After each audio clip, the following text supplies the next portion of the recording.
제가 에베소서 4장 1절부터 6절까지 말씀을 읽겠습니다.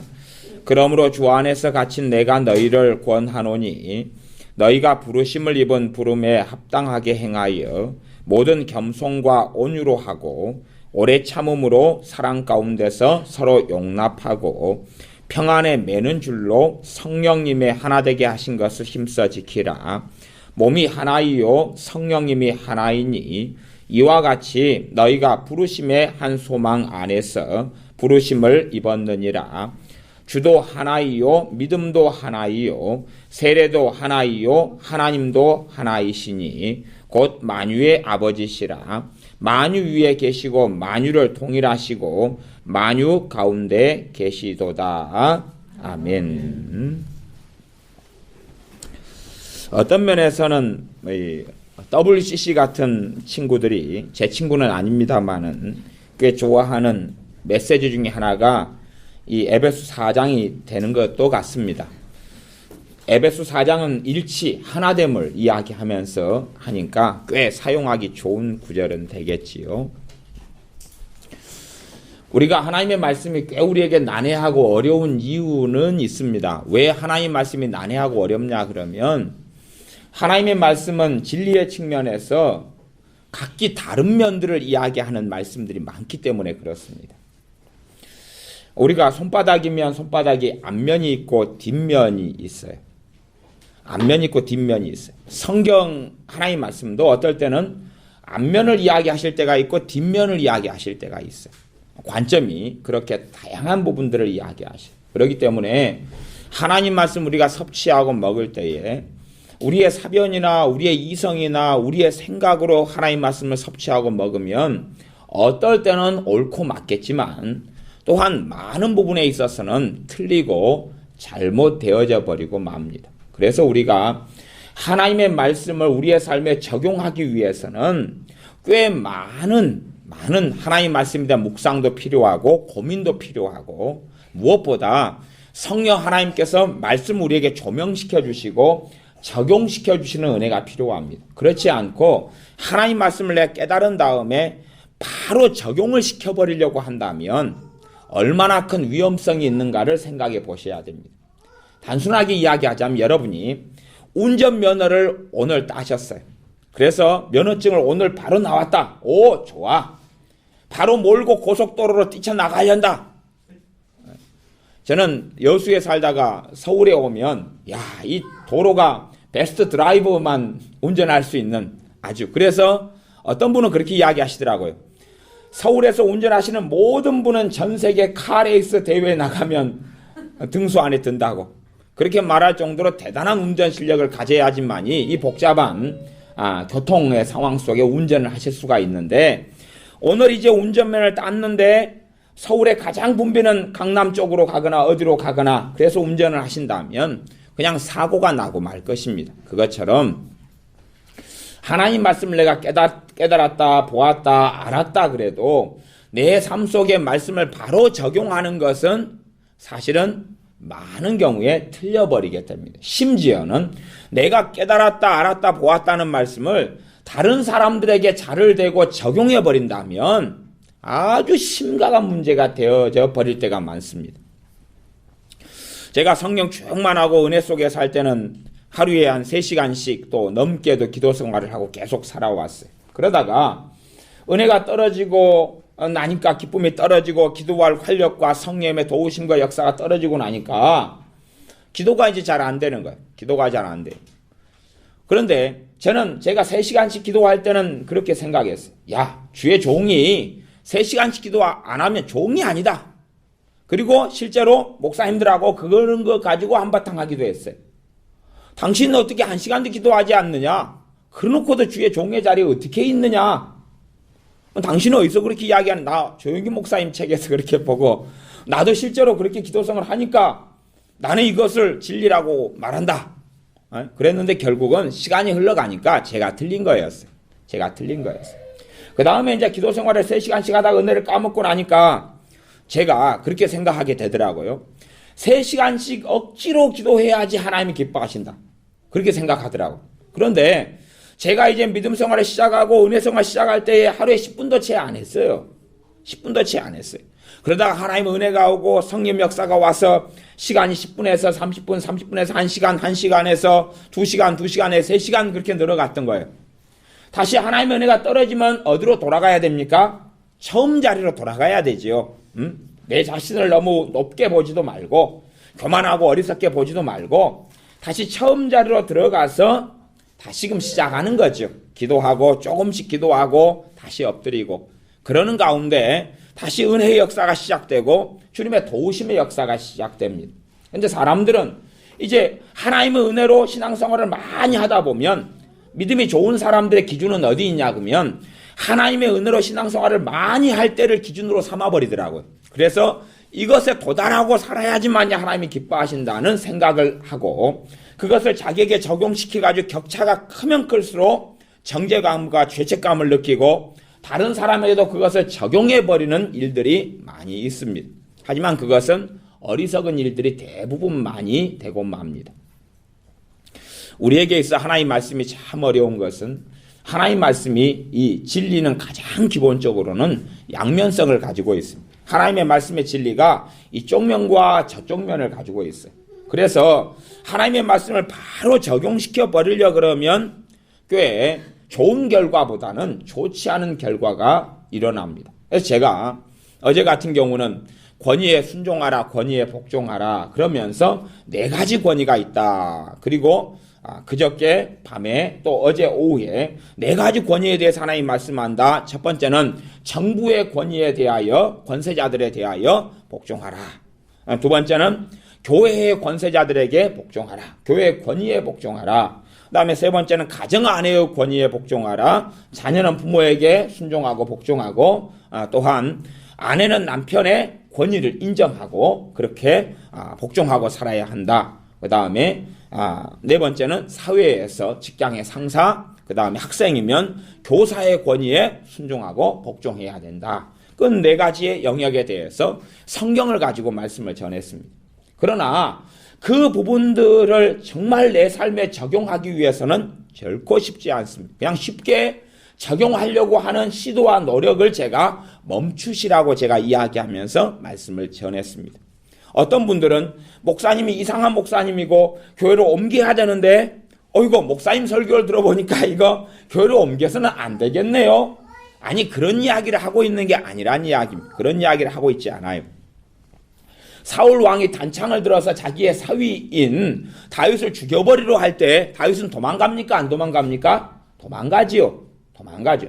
거기에 권위에 대한 순종, 복종에 대한 것은 그러면서도 사울 왕에 대한 존경심을 가지고 있었다는 이야기. 심지어는 노베 제사장 85명을 죽여버리고 그의 아내들을 죽이고 어린 아이들까지 다 죽여버린 이 살인마에 대해서도 사울 왕이 그런 자고 하나님께 버림받았는데 그러나 그 권위를 하나님이 주신 것으로 인정하고 그의 옷자락을 벤 다음에도 그에 대해서 양심에 가책되고 찔렸고 그를 죽일 기회가 몇 번 있었는데도 죽이지 않고 심판을 하나님께 맡겨서 결국은 하나님께서 다루시고 처리하시는 것을 우리가 보았다 하는 것입니다. 그렇기 때문에 실제의 삶 속에서 이 권위자에게 복종한다는 것은 결코 쉽지 않아요. 심지어 이제 시어머니하고 며느리 관계가 됐어요.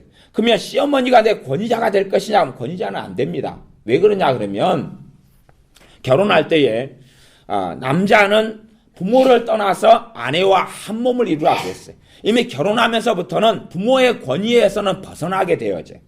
독립하게 되어져. 보통은 성경에서는 나이가 이제 이쪽 저쪽으로 가는데 어떨 때는 만 20세. 또 일반적으로는 랍비가 되어지는 나이. 우리 주님 같으면 30세부터 사역을 하셨는데 그때가 랍비로서 행하실 때이기 때문에 그렇습니다.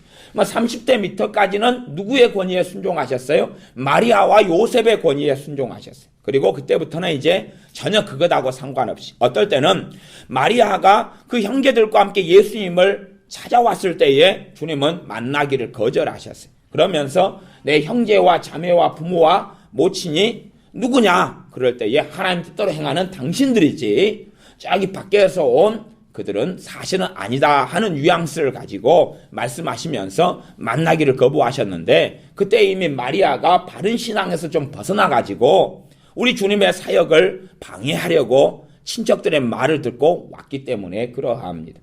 그것처럼 영적 권위의 문제는 상당히 복잡해지는 문제가 있어요. 그래서 성경은 끊임없이 거짓 선지자들에 대해서 말하고 거짓 선생들에 대해서 말하고 많은 사람들이 우리에게 자신의 이야기를 하면서 그 말에 순종하도록 이끈다고 이야기합니다. 에베소 4장도 뒤에 보면 4장 14절에는 그런 말씀이 있습니다. 13절에는 우리가 다 하나님의 아들을 믿는 것과 아는 일에 하나가 되어 온전한 사람을 이루어 그리스도의 장성한 분량이 충만한 데까지 이르리니, 그러면서 14절에는 이는 우리가 이제부터 어린아이가 되지 아니하여 사람의 괴술과 간사한 유혹에 빠져, 사람의 괴술과 간사한 유혹이 기본적으로는 사회에서 세상에서 있겠지만 정말로 사람의 괴율과 간사한 유혹은 설교 안에, 하나님의 말씀을 설명하는 안에, 교회 안에, 신앙 안에가 사실은 존재합니다. 그것 때문에 거짓 선생들, 거짓 교사들 미혹이 횡행하리라 그렇게 말씀하고 있는 것입니다. 그러면 그런 것이 주의 종들이라고 하는 분들을 통해서 나타나게 될 때에 우리가 그의 말들과 그의 조종과 지배를 받고 살아갈 때는 심각한 문제가 생기고 맙니다. 어떤 시어머니가 있어요. 그러면 시어머니가 어떤 부모로서 자기의 권세와 권위를 아들의 가정에 행하려고 할 때 이 영향을 받아버리면 하나님의 축복 속에 들어가지는 못해버립니다. 이 영향을 어떻게 시어머니가 부모이기 때문에 존경하는 가운데서도 정리할 것이냐, 그때만이 하나님께 주시는 복과 은혜가 새롭게 언약 속에서 이루어진 가정 속에 나타나는 것들을 봅니다. 그래서 많은 경우 제가 어떨 때는 심지어는 그렇게 가르치고 상담한 적도 있습니다. 1년에 딱 부모님한테 2번만 찾아가라. 당신들은 잘못된 결속과 잘못된 지배와 잘못된 통치 속에 있기 때문에 1년에 딱 빨간 날 2번인데 추석과 구정 때 딱 2번만 가라. 그 이상은 절대 가지 말아라. 들키면 뗐지 할 겁니다. 그리고 가르치고, 물론 다 그렇게 따르지는 않았지만 그렇게 해 나가면서 바른 관계, 부모님과 바른 관계 속에서 지금은 서로 덕을 세우고 돕고 사랑하는 관계로 되어져 왔습니다. 어떨 때는 잘못 지배하고 조종하니까 조종당하고 억압당하면서 분노가 솟구쳐 오르고 원한이 생기고 원망이 생기고, 그러면서 정말 사랑하라고 하나님께 주시는 가족과 형제들이 예수를 믿거나 안 믿거나 상관없이 엉망이 되어버리고 복잡하게 되어져 버립니다. 그렇기 때문에 남편이나 아내든지 간에 시어머니나 시아버지, 자기의 친아버지나 어머니의 지배와 통치와 조종 속에서는 내가 이제 2발로 서서 살아가는 성인, 말하자면 한 30세나 혹은 군사가 되어질 나이인 20세나, 20세는 너무 한국 나이로는 이르다 생각해서 성경적으로 하면 주님의 나이 30살 정도 이렇게 보여집니다. 그러거나 아니면 가정을 꾸리거나 그렇게 되어질 경우에는 부모의 권위하고는 이제 다른 권위 구조 속에 있어서 아내의 머리 같으면 아내의 머리가 시어머니나 시아버지라고 안 그러고 누구라 그럽니까? 남편이라 그래요. 그러면 남편의 머리는 예수 그리스도예요. 그렇기 때문에 이 가정의 구조 속에서는 최고 결정권자가 남편이기 때문에 남편이 잘못 결정하면 그 책임을 남편은 다 뒤집어 써야 된다고 이야기합니다. 대신 아내가 잘못 결정하면 남편이 그것을 커버할 수 있다고 그래요. 심지어는 하나님께 아내가 어떤 설교를 잘못 듣고 감동을 잘못 받아가지고 건축원금을 100만 원을 하겠습니다. 그리고 작정하고 서원하고 약정을 했어요. 그런데 남편이 보기에 합당하지가 않아요. 그래서 그거 안 돼. 그러면 그 아내는 전혀 죄가 없다 그랬어요. 신약 성경에 그렇게 나와 있는 걸 여러분이 보시고 아시죠? 그러나 남자가 충동적으로 하나님 100만 원 달랍니다. 그렇게 했다가 환경이나 상황을 보니까 빚만 있지 하나님께 드릴 돈이 없어서 에이 안 되겠네. 그러면 너는 죄를 짓는 것이다 라고 성경은 이야기했습니다. 왜? 권위 구조가 이제는 새 가정을 꾸리면서는 다르기 때문에 부부가 하나 되어서 서로 돕고 다스리고 교제하고 섬기고 살아나갈 때에 온전한 가정을 이루게 됩니다. 그래서 이러한 영적 권위나 권위의 구조라는 것은 굉장히 좀 넌센스가 있고 어려운 것이 됩니다. 심지어 결혼한 부부에 있어서도 이 머리가 남편인데 실제의 삶에 있어서는 좀 다양하고 복잡한 것을 아주 많이 가지게 됩니다. 그래서 성경에 보면 아굴라와 브루스길라는 성령 충만한 부부였는데 성경은 아굴라와 브루스길라 그렇게 나가다가 때가 되면 브루스길라 아굴라로 순서를 바꿔버려요. 왜냐하면 영적인 리더는 머리는 사회적으로 생활적으로 가정적으로 남자인데 하나님과 깊이 있게 동행하고 먼저 아는 사람은 아내이기 때문에 아내가 그런 부분에 있어서 주님의 뜻과 인도를 더 잘 받고 그런 부분이 있어서 브루스길라가 먼저 나와버리는 측면이 생겨요. 집을 어디를 이사 갈 것이냐 하는 것은 최종 결정을 남편이 할 수 있어요. 대신에 남자들이 받은 사명은 뭐냐 그러면 예수님께서 자기 몸을 예수님께서 자기 몸을 우리에게 주신 것처럼 아내에게 자기 몸을 줘버리라는 거예요. 그러니까 이제 사실은 더 복잡한 명령을 가진 사람들이 남편들이에요. 그런데 이게 서로 간에 이제 자기가 주장해야 될 성경만 보니까 어려운 넌센스가 사실은 삶 속에서 생기고 말지요.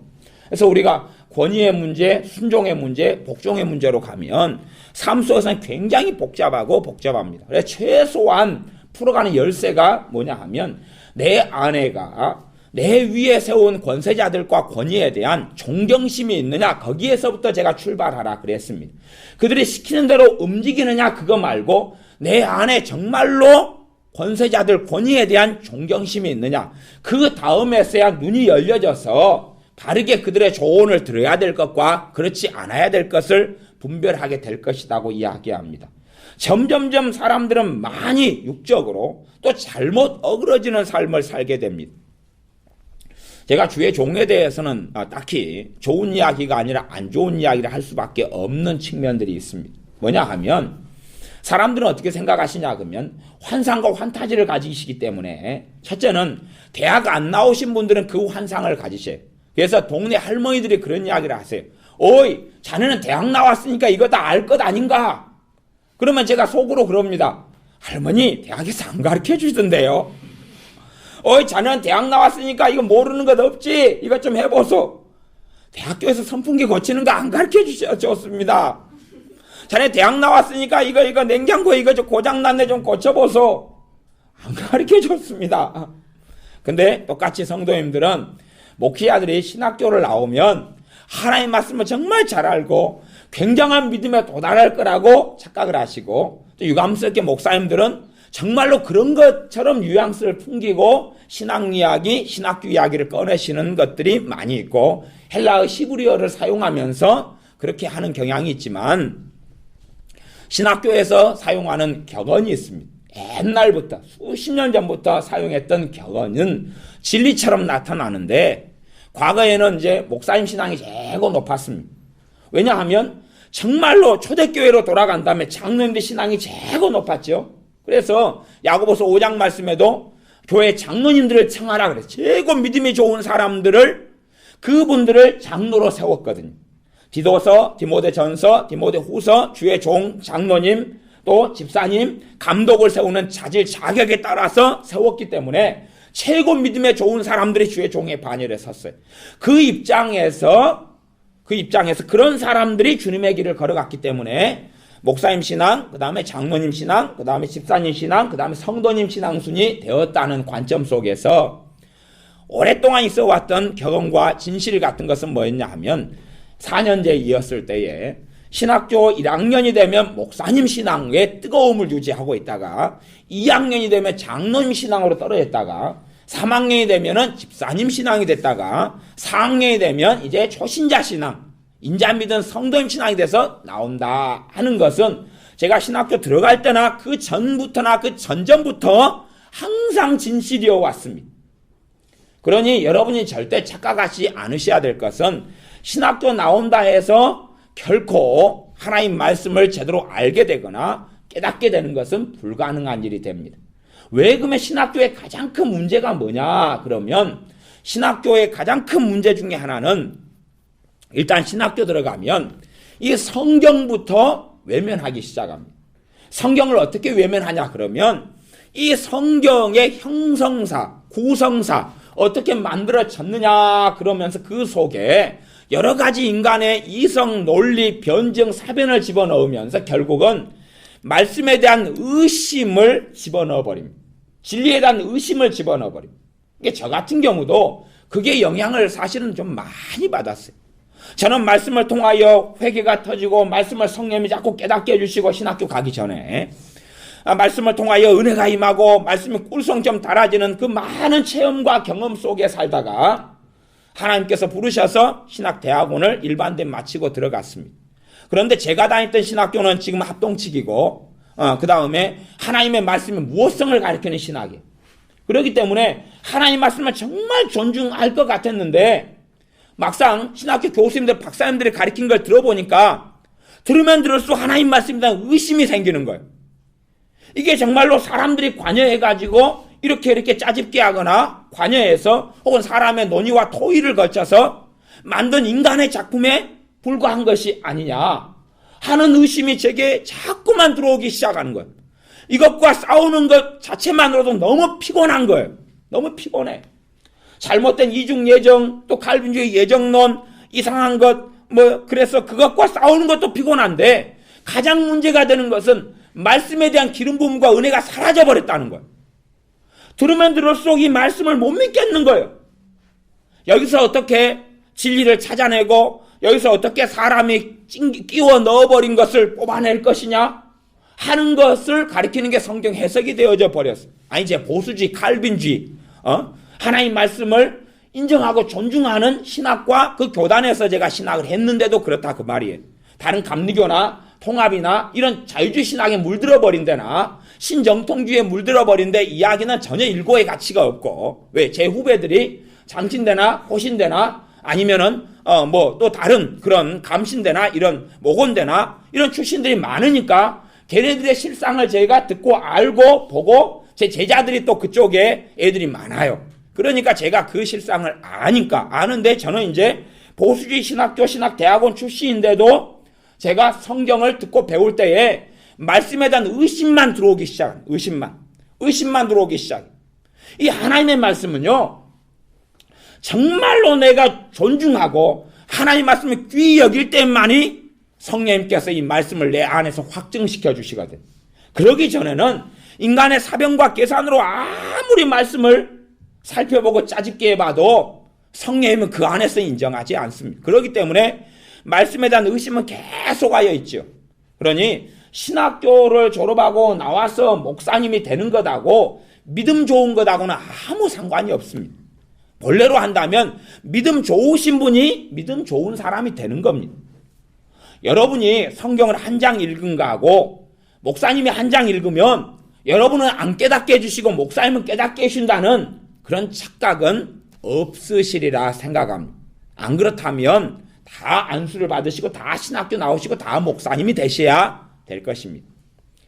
여러분은 지금 너무 경건하셔가지고 지금 제가 설교하고 있는 동안에 아무도 핸드폰을 안 받으십니다. 그러면 우리 목사님들 모임이나 노회에 가서 설교를 하면 목사님들은 열심히 전화 받으십니다. 아십니까? 제가 설교 중에 목사님들 모임에서 제가 설교할 때들이 종종 있습니다. 설교하면 전화를 받으면 집사님 지금 설교하고 있어요? 지금 조금 이따 전화 통화할게요. 전화기 받고 밖으로 나갑니다. 그래서 제가 볼 때 누가 돌아가셨는가? 그러시 전화를 받으려고 나가시지. 그랬는데 그런 건 아니고 그냥 안부전화 정도지요. 지금 목사님, 지금 집사님 노회 중입니다. 조금 더 제가 전화 걸게요. 그래서 사람들이 갑자기 설교를 들으시다가 다 강대상 밑으로 들어가셔요. 다 어디 가시지? 휴거 되셨나? 조금 이따 또 나타나셔요. 무덤 속에 들어가셨다가 나타나시는 거죠. 그러니까 하나님 말씀에 대한 존중감은 별로 없으셔요.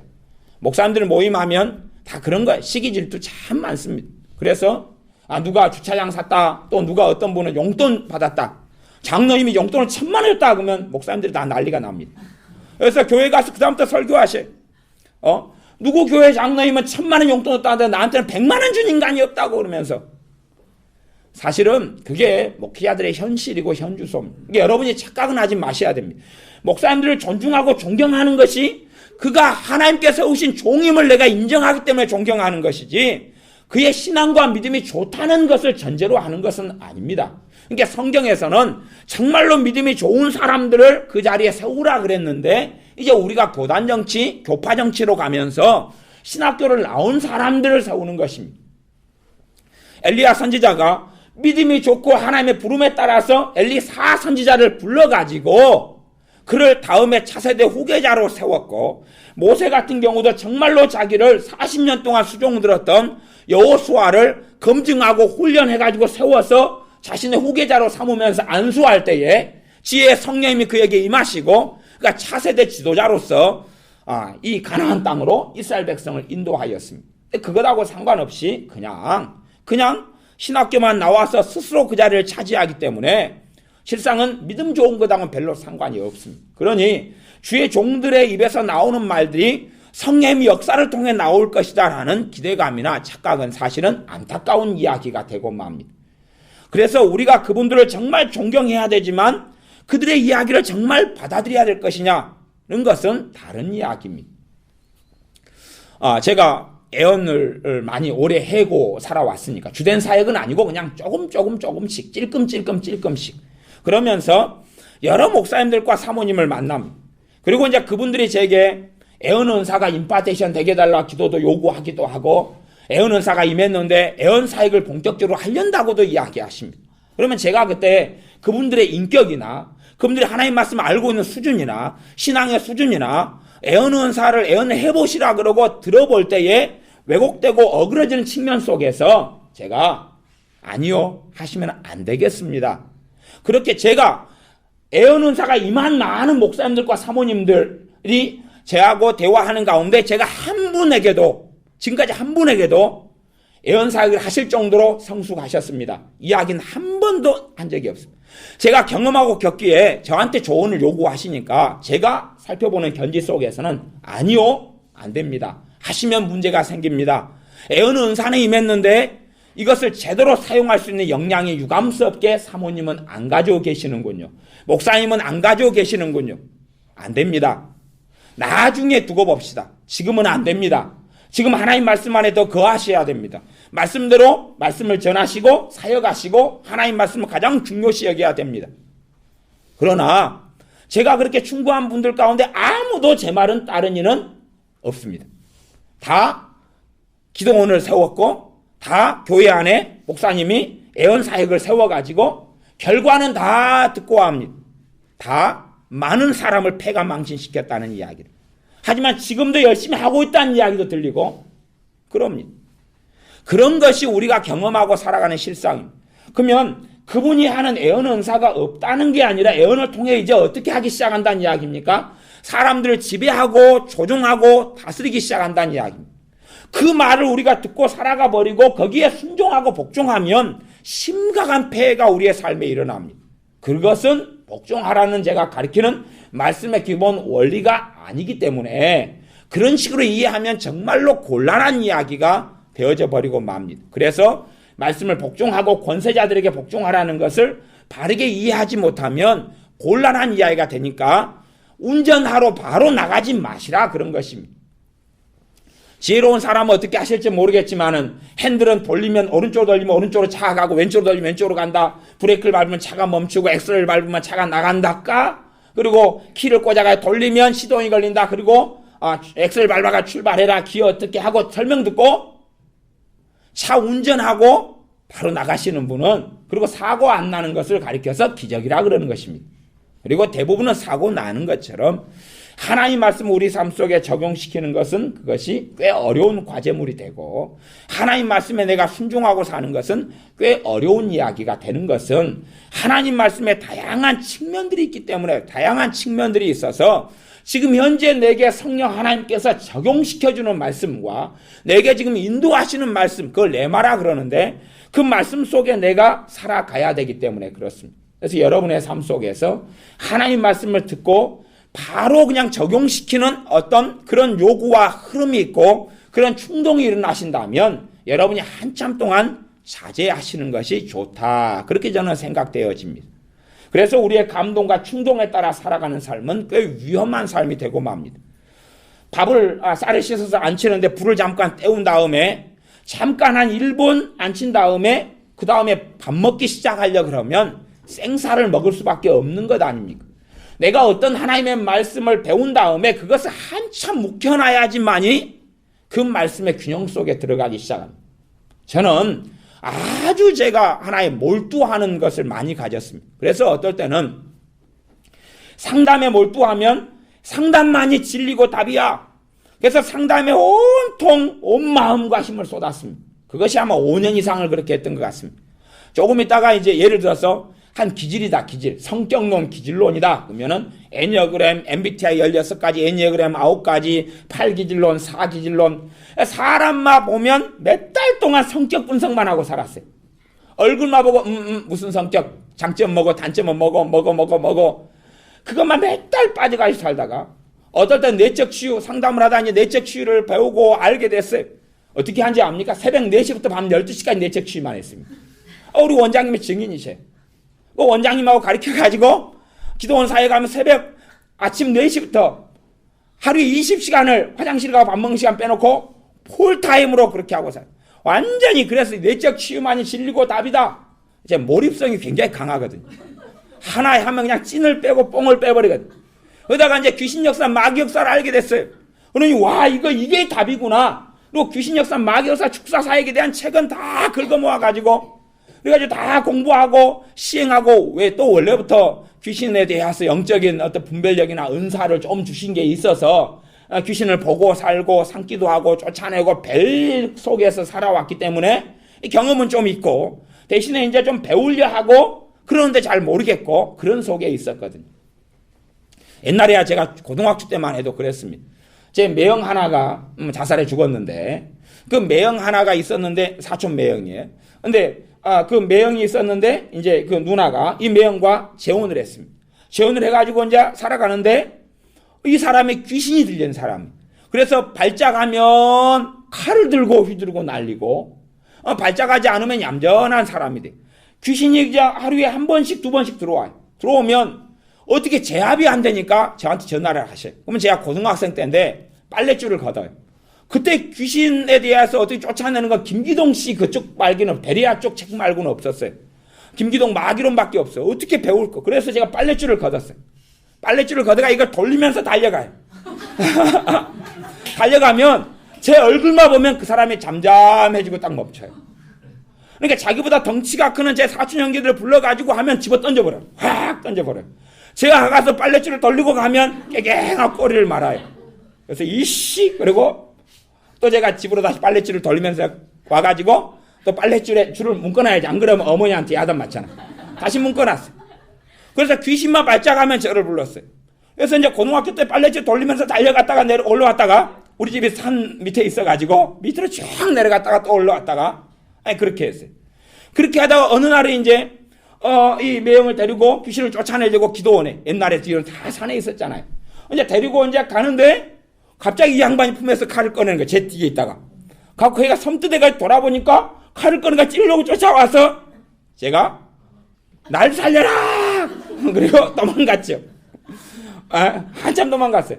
나중에 돌아와서 이제 다시 제압을 하고 그랬는데 그런 속에서 살다가 도대체 어떻게 귀신을 쫓아내느냐. 이제 그런 경험이 제 개인적으로 고등학교 때부터 이제 또 산기도 하면서 별 귀신을 만나고 경험하고 눈이 열려서 귀신들을 보기 시작하고 이런 세계 속에서 오래 살아와가지고 그 다음에 이제 어느 때 한참 시간이 흘러서 야 이게 귀신 쫓아내는 것만이 답이다. 그래서 귀신을 쫓아내는 것에 홀딱 빠졌어요. 그래서 그게 몰빵이야. 이게 답이야. 귀신만 쫓아내면 다 해결돼. 그리고 그 안에 몰입해서 살아왔던 적이 있어요. 그래서 제가 어떨 때는 이제 신학대학원을 가서 겪다 보니까 야 설교만이 답이야. 이게 설교만이 답이야. 그래가지고 그때부터는 학생들을 모아서 제가 설교 학회를 만들었어요. 야 설교를 배우고 가르치자. 나한테 배우고 제가 이제 설교를 오랫동안 해왔기 때문에 그래서 가르치고 배우고 그렇게 하다가 설교만이 답이야. 그리고 모아가지고 하다가 또 제가 한성질 하잖아요. 신학교 측에서 협조해주고 후원해준다 그러더니 후원은 고사하고 학회를 만들었다고 요구만 많이 하기 때문에 제가 그랬어요. 내가 때려치우고 말지. 그래서 제가 때려치워버렸어요. 어떻게 수십 명 회원들이 다 흩어져 보더만요. 그래 그거 내가 너희들하고 상관없이 독립적으로 할 거야. 그리고 또다시 모아가지고 또다시 모임을 만들어서 하고 그랬어요. 그때는 설교만이 답이야. 그래서 설교에 대한 모든 책을 긁어 모았어요. 긁어 모아서 세미나를 다니고 긁어 모으고 찾고, 그리고 그 안에 깊이 있게 들어갔어요. 시간이 흘러가니까 이게 내가 하나의 극단성 속에 들어갔다는 것을, 그 습성이 제게 있다. 그래서 그걸 중독적인 습관이라고 해요. 중독적인 습관.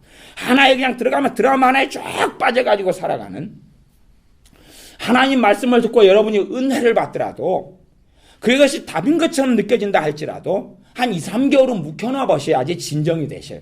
사실은 그 하나에 그게 답이라고 느껴져도 거기에서 은혜는 받으실 수 있지만 남에게 그걸 적용시키면 큰일이 납니다. 적용시키면 큰일이 나요. 여러분에게 성령님이 레마로 주시고 은혜를 주셨어도 그걸 내 남편과 아내에게 바로 적용시키려 그러면 트러블과 문제를 야기시킵니다. 그게 아무리 여러분이 정말로 정확하게 주님께로부터 받은 은혜라고 할지라도 그렇습니다. 그래서 된장 묵혀놓으시는 것을 배우셔야 되고, 고추장 담기를 배우셔야 되고, 그 다음에 차 담기, 솔차 담기, 아카시아 차 담기, 매실 담기 묵혀놓죠. 혹은 심지어는 우유 가지고 요구르트를 만든다 할지라도 뭐 상온에서 8시간 아니면 하루 정도 묵혀놓는 걸 배우셔야 맛있는 요구르트나 요플레가 만들어진다는 걸 아시지 않습니까? 그것처럼 하나님 말씀의 은혜를 받으셔도 묵혀놓으셔야 돼. 묵혀놓으셔야 돼. 그런 삶이 아니면 하나님 말씀을 왜곡하고 곡해하고 어리석게 되기가 쉽습니다. 그래서 주의 종들이 안수받는다고 좋은 믿음을 받지를 않습니다. 안수받으면 하나님 말씀 66권에 대한 계시가 임하고 그러지 않습니다. 그러지 않아요. 제가 그래서 설교를 가르치고 설교 학회를 만들고 그 다음에 많은 분들과 모여 설교를 연구하고 토론하고 설교 세미나에 참석하고 그 다음에 설교하시기를 원하는 목사님들과 모여서 또 모임을 하고 그렇게 하는 가운데 제가 의구심이 있었던 건 그것이. 어떤 의구심이 있었냐 그러면 설교에 대한 그런 열렬한 돈 1,000만 원을 투자해서 설교를 배우겠다는 목사님들이 모였는데 100명이다 그러면 제가 거기서 또 부회장을 했습니다. 그러니까 100명이다 그렇게 모이면 그게 한 제가 7년 전 이런 이야기니까 100명이다 그렇게 모였으면 설교의 은사를 받은 목사님이 100명 가운데 몇 명이 안 돼요. 10명이 안 돼요. 제가 생각해서 왜 이럴까? 왜 이러지? 왜 100명의 주의 종이 있으면 100명에게 다 설교 은사를 주셔야 되는데 왜 단 몇 명만 받고 나머지는 못 받을까? 아니면 나머지에게는 왜 안 주실까? 하는 생각을 갖게 됐어요. 어쨌든지 간에 마음이 하나님과 멀기 때문에 그렇다는 단순한 답은 있을 거예요. 그러나 어떤 주의 종이 됐다 그래서 그 사람 믿음이 좋고 바르고 경건한 건 아닙니다. 심지어 100명의 교인 가운데 목사님을 신앙의 수준으로 1등부터 뭐 100등까지 줄을 세우는 게 가능하다고 가정한다면 목사님을 그 사이에 줄을 세웠고 집어넣으면 목사님의 순서가 대부분 그렇게 나옵니다. 중하위권 아니면 뒤쪽에 후반전 거의 그냥 꼴등을 거의 독차지하는 수준이 나오기도 합니다. 과거의 바리새인 서기관들의 신앙과 하나님을 찾는 수준이 창기와 세리보다 못했다는 것을 우리는 알고 있고 당시에 바리새인 서기관들은 대제사장이나 제사장들은 주의 종들이었습니다. 그런 것처럼 인류 역사는 계속의 역사를 순환하고 반복하는 경향을 가지는 것 같습니다. 그래서 주의 종이기 때문에 존경하고 사랑하고 하지만 권위에 순종하지만 그 권위가 때로는 지배하고 조절하는 육의 소욕에서 나오는 것이 아주 많기 때문에 그런 것에까지도 내가 조종당하고 지배당해야 한다. 그런 이야기를 결코 하는 것이 아니다는 것을 여러분이 꼭 기억하셔야 됩니다. 그래서 후반전에서 주로 목사님들이 많이 계셔요. 왜냐하면 믿음이 성장하려면 똑같은 길을 걸어야 됩니다. 똑같이요? 겸손한 길을 걸어야 됩니다. 겸손한 자들에게 은혜를 주시느니라. 목사님은 겸손하기 쉽습니까? 교만하기 쉽습니까? 교만하기 쉽습니다. 목사님들의 착각이 뭐냐 그러면 자기는 목사님들 만나보시면 정상이신 분들은 자기가 믿음이 연약하고 별 것 없다는 것을 인정하고 계시는 분들은 정상인 분들이고 그게 참된 겸손 속의 하나니까 비정상인 분들은 자기의 신앙이 누구보다 좋다고 생각하시는 분들 그런 분들은 사실은 비정상인 분입니다. 자기는 대단한 하나님 일을 하고 있고 대단한 하나님께 헌신하고 있다고 착각하는 분들은 사실은 비정상 속에 머물고 있는 분들이에요. 뭔가를 알지 못하는 교만한 사람들 속에 있는 그런 경우가 많습니다. 제가 고등학교 3학년 애들을 가르쳤어요. 애들을 가르치다가 제가 가르친 애들 가운데 하나가 신학교를 들어갔어요. 그래가지고 이제 다시 교회로 내려왔어요. 그래서 걔가 야야 요즘 신학교 다니는데 공부 재밌냐? 그랬더니 저한테 그래. 선생님 반말하지 마세요. 저 전도사님입니다. 높임말 쓰세요. 그러는 거예요. 야, 그래서 이 싸가지 없는 놈이 신학교 가서 뭘 배웠냐 도대체? 에? 그랬어요. 세상에 조직의 쓴맛을 더 봐야지, 이게 정신을 차리겠나? 그랬어요. 나중에 이제 그 친구를 만났는데 조직의 쓴맛을 많이 보았더군요. 그래서 저를 만날 때, 존경합니다는 안 해도 깜빡 숙이고 세상살이를 좀 배웠더군요. 그러니까 잘못 가면 신학교로 들어가고 잘못 가면 무엇부터 배우냐 그러면 섬김을 받는 것부터 배우고, 우리 주님은 끊임없이 섬기는 자로 사셨는데 섬김을 받고 그러는 것부터 배우니까 교만한 자리에 그냥 들어가 앉게 되어져.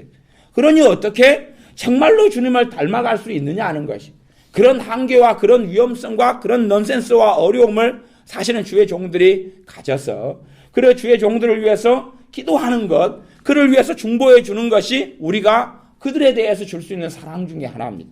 그들을 판단하고 비난하고 정죄하기보다는 그 자리에 서서 살아가는 것이 사실은 쉽고 아주 단순한 일은 아니기 때문에 그렇습니다.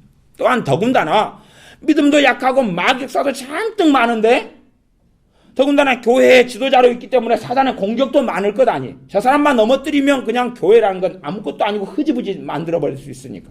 그래 누구보다 사탄의 공격을 많이 받는 사람들이 주의 종들이 되고 맙니다. 똑같습니다. 똑같이 회개해야 되고, 똑같이 말씀을 깨달아야 되고, 똑같이 기도해야 되고, 똑같이 말씀 묵상해야 됩니다.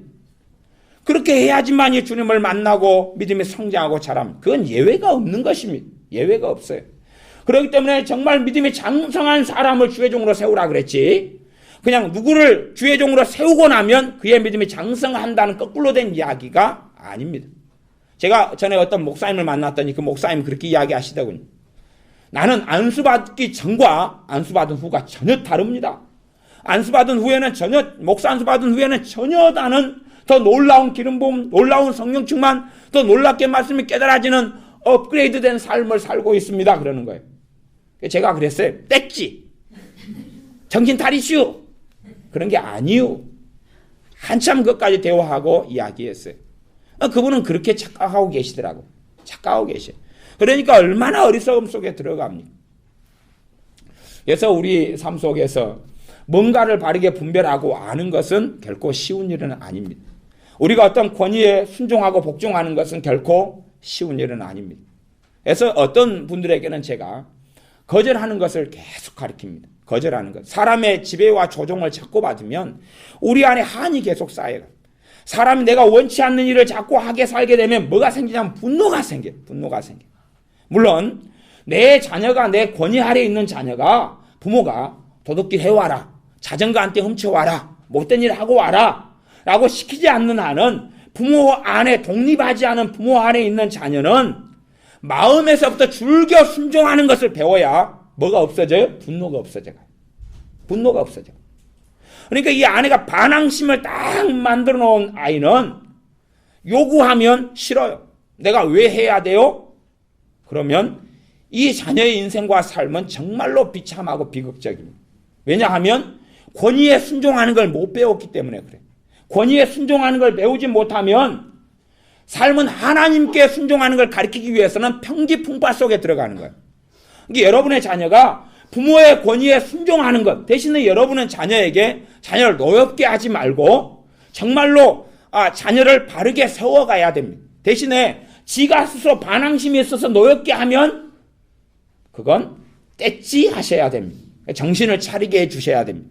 순종하는 걸 못 배운다 그러면 밥을 굶기십시오. 옷을 주지 말고 빨래를 지가 하게 하고, 학교도 아침에 깨우지 말고, 그리고 학교 갈 용돈도 주지 말고 네가 다 알아서 하면 순종하지 않아도 된다고 가르치십시오. 그렇게 해서 스스로 그렇게 하지 않고 부모가 주는 밥을 먹고 그 용돈으로 살고 보내주는 학교에 다니고 사는 한은 부모의 권위에 순종하는 걸 배운다면 그 안에 상처가 없어져 가요. 똑같은 가정에서 두 자녀가 사는데 한 자녀는 상처로 범벅이 돼요. 똑같은 부모인데 그리고 부모에게 한 자녀는 상처로 범벅이 되고 왕따가 되고 한 자녀는 큰 사랑을 받아요. 차이는 많은 데 있지 않고 그 자녀의 마음속에 부모에 대한 심사가 뒤틀린 것을 바르게 잡고 있느냐 뒤틀려 있느냐 둘 중에 하나 때문에 그래요. 뒤틀려 있으면 모든 것이 삐딱하게 보일 거 아니에요. 그래서 마지못해 하거나 내가 약자니까 마지못해 하면서 무엇을 품어야 아내가 원망을 품어요. 원망. 내가 독립하리라.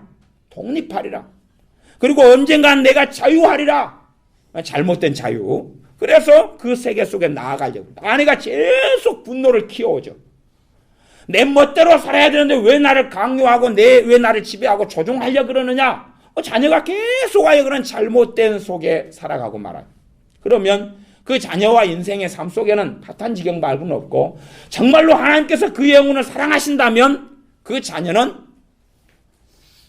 철이 날카롭게 한다는 것처럼 지 같은 놈들을 만나서 정말로 고생을 할 수밖에 없어요. 유감스럽게 여러분의 남편과 아내가 그런 분이라면 같이 좀 고생을 하실 수밖에 없는 부분도 생겨납니다. 그래서 영적인 결속 속에 묶임 속에 안 들어가셔야지 남편이나 아내가 그렇게 고생할 때 같이 고생을 안 합니다. 묶임 속에 들어가시는 분들은 알 수가 있어요. 남편하고 정서적으로 하나님이 기뻐하지 않는 육적인 결합 속에 묶여져 버린 분들은 남편이 힘들면 나도 힘들어집니다. 그러면 여러분의 기도는 역사하지 않습니다. 남편이 절망이 들어오면 같이 절망이 들어와 버려요. 남편이 어느 날 아침에 그래요. 여보, 나 일하러 나가기 싫래. 그러면 이 인간이 또 석 달 만에 병 발동했구나. 도졌구나. 그래서 어이고 사람 된가 했더니 매 반년 동안 놀다가 겨우 석 달 돈 벌다가 또 일하러 가기 싫다네. 또 발동했네. 낚싯대 메고 또 밖에 가겠네. 아니면은 또 어디 화투 치러 가겠네. 술 마시러 가겠네. 그리고 그 말을 듣는 순간에 절망이 들어와 버리면 내 기도는 역사하지 않습니다.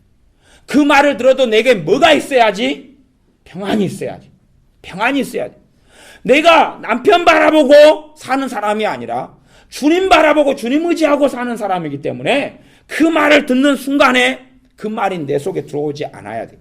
근데 우리가 쓰는 성경은 67권째부터 있죠. 계속 써가지요. 들으면 내가 영향을 받고 감동을 받고 낙심이 오고 절망이 오고 그럼 내 성경은 내 진리예요. 그걸 통해서 내 가정을 육적인 가정으로 내 가정에 하나님의 보호가 없는 가정으로 내 기도가 열매 맺지 않는 가정으로 만들어버리고 맙니다. 그래서 남편의 그 말을 들을 때에 여러분은 단련하시고 연단하시고 훈련하셔야 돼요. 그것이 내 안에 사로잡지 않도록 마음을 지켜야 돼요. 남편이 낙심과 좌절 속에 있을 때 슬픔 속에 있을 때 나는 평안하셔야 돼요.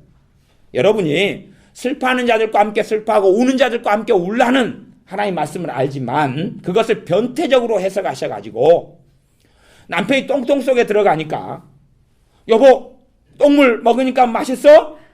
힘들지? 오바이트 나오지? 여보 같이 마셔. 똥물이 많이 찼네. 같이 똥송 속에 들어가가지고 끌어안고 위로하고 거기서 찬양하고 그러는 것이 변태라 그러는 것입니다. 남편이 똥똥 속에 있으면 나는 똥똥 밖에 있어야 돼요. 그죠? 그래가지고 똥이 좀 손에 묻더라도 남편 손을 붙잡고 밖으로 끄집어내주는 사람이 그 사람이 남편을 사랑하는 사람이다. 그러는 것입니다. 그러지 남편이 절망 속에 있으니 같이 절망하고 낙심 속에 있으니 같이 낙심하고 슬픔 속에 있으니 같이 슬퍼하고 그러는 것은 슬퍼하는 자들과 함께 슬퍼하라는 성경 말씀이 절대 아니에요. 그런 게 아니에요. 그러니 남편이 성령 안 충만할수록 나는 성령 충만하고 기쁨이 충만해야지만이 내게 있는 하나님의 은혜가 흘러가는 것입니다. 내게 있는 성령의 역사가 흘러가서 그들을 돕고 세울 수가 있어요. 자식이 어려운 걸 보고 같이 낙심과 좌절에 들어와 버리면 여러분의 주님이 여러분의 자식일런지 그렇게 주님은 보실런지 어찌 알겠습니까? 여러분의 낙심되는 자녀의 환경과 처지를 보더라도 내 주님이 살아계시고 내 아버지 하나님께 살아계시기 때문에 그것을 평안하게 볼 수 있어야 됩니다. 평안하게 볼 수 있어야 됩니다. 그것이 여러분이 가지는 믿음이고 우리의 승리와 우리의 이김은 이것이니 곧 우리의 믿음, 성도의 믿음이니라 했던 것처럼 우리의 믿음을 통해서 어떤 믿음요? 하나님께서 내 아버지가 되시고 나를 돌보신다는 것을 정확하게 인식하고 깨닫고 있는 속에서는 자식의 안타까운 일을 보더라도 내 안에 평안을 지키고 있게 됩니다. 그 평안한 세계 속에서 하나님 도와주신 열매를 점진적으로 점차적으로 때로는 아주 빨리지만 많은 경우 인내하게 될 필요가 있지만 거두게 되어집니다. 그러나 여러분의 마음이 항상 칠랑이팔랑이가 돼서 이리 흔들리고 저리 흔들리면 거두는 것은 낙엽밖에는 없습니다. 이렇게 흔들리고 저렇게 흔들리는 부푼도처럼 살아가면 야고보서 1장처럼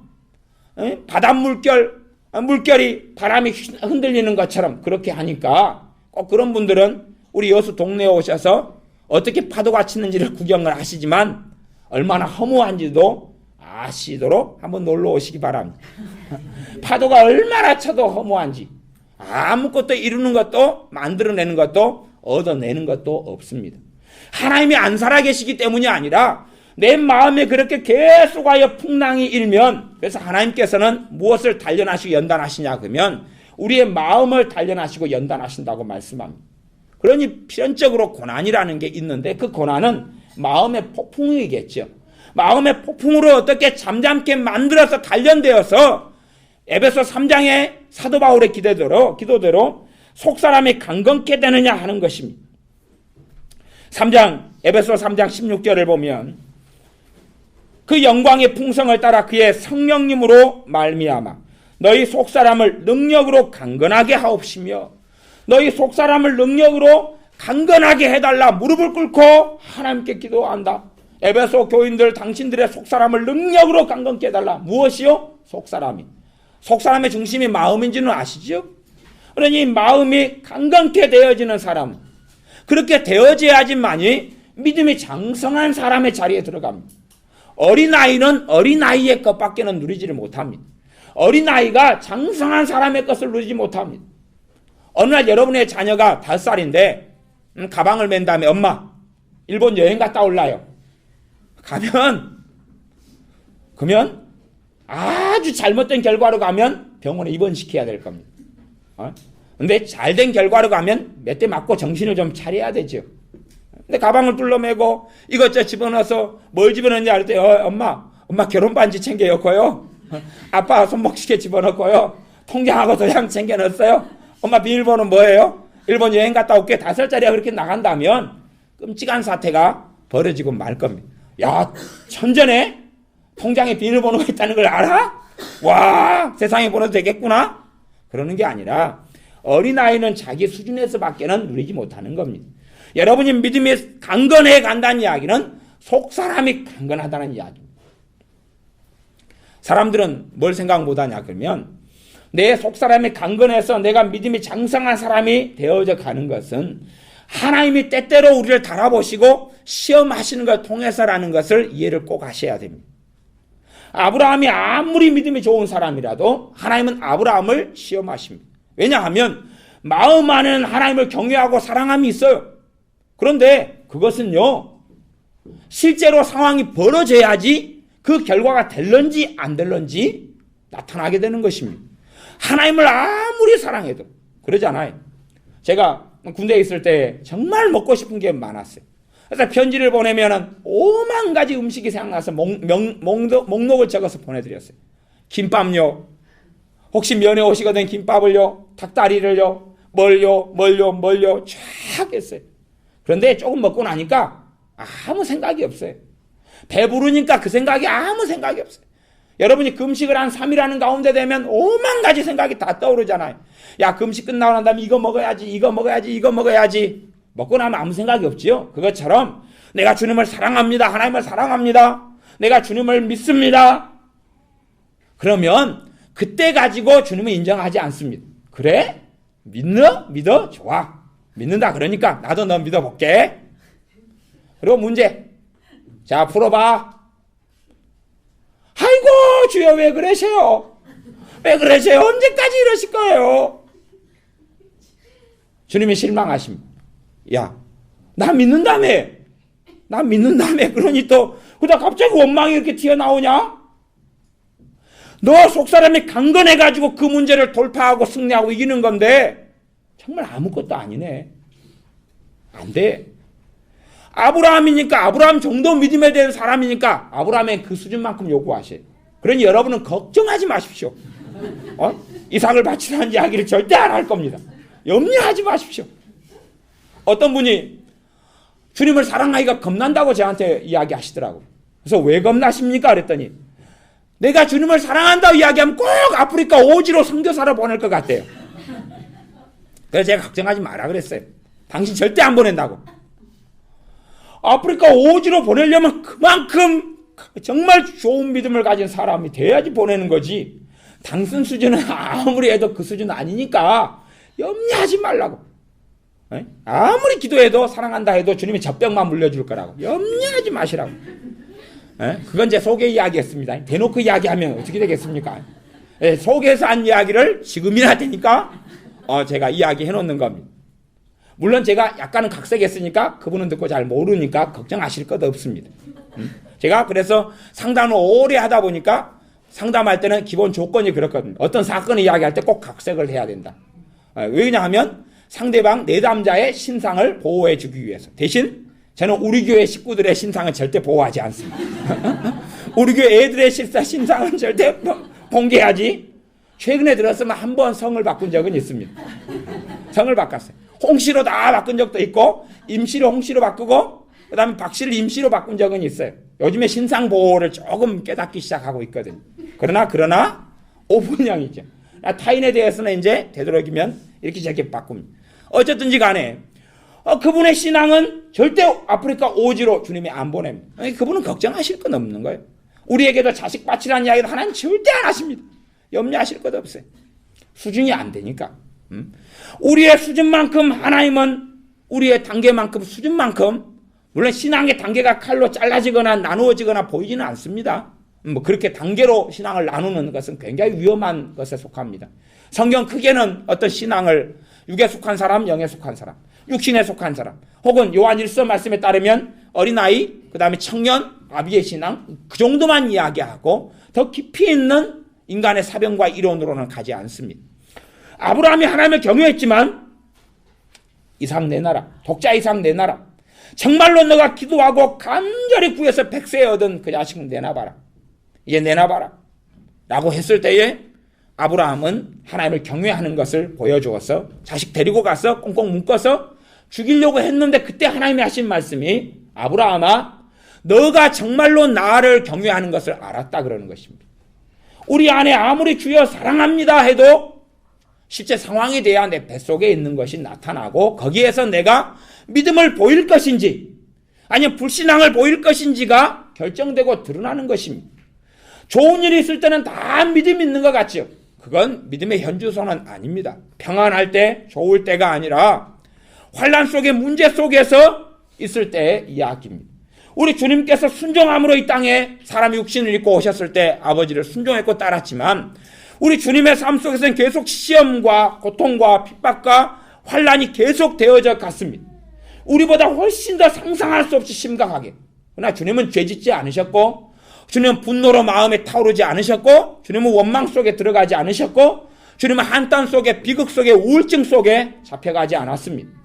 하나님의 사람 사도 바울도 우리가 겪는 것보다 훨씬 심각하게 어려움과 환난과 돌에 맞아서 죽은 시체가 돼서 성 밖에 버림을 받고 하는 비참한 일을 많이 겪었지만 심지어는 주의 종 사도가 돼서 갈라디아서에 보면 사도 바울이 갈라디아 교회와 갈라디아 지역들의 복음을 전할 상황이 어떤 상황이었냐 그러면 내가 연약하고 내가 병들어 아팠던 것 때문에 당신들에게 복음을 전하게 됐다라고 성경에 기록되어 있어요.